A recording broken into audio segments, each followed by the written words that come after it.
Okay, page 81 की exercise का first question. Here it's talking about the distance time graph कि distance time graph में जो uniform motion है उसकी नेचर कैसी होगी। तो इन डिस्टेंस टाइम ग्राफ जो यूनिफॉर्म मोशन है that's always represented by straight line. तो ये स्ट्रेट लाइन जो है अगर हॉरिजॉन्टल होगी इसका मतलब है कि ऑब्जेक्ट जो है वो रेस्ट पर है, क्योंकि with each equal interval of time जो डिस्टेंस है वो फिक्स रहेगा। और अगर ये स्ट्रेट लाइन जो है आपका इंक्लाइंड है, अगर स्लोप कम है तो वेलोसिटी कम है, बट जो वेलोसिटी है वो फिक्स होगी।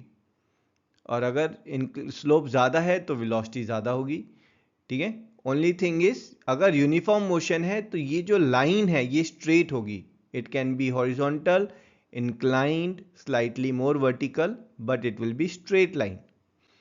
नॉन यूनिफॉर्म मोशन के केस में जो डिस्टेंस टाइम ग्राफ की जो लाइन है ये स्ट्रेट लाइन नहीं होती है।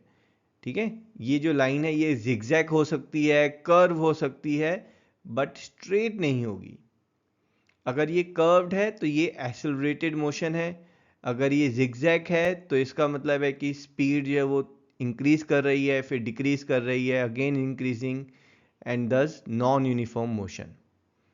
ठीक है, तो नेचर कैसा है यूनिफॉर्म मोशन में? Straight line, it can be horizontal और एट एन एंगल और nearly vertical. Non uniform motion में it's not a straight line, it can be curved और जिगजैग।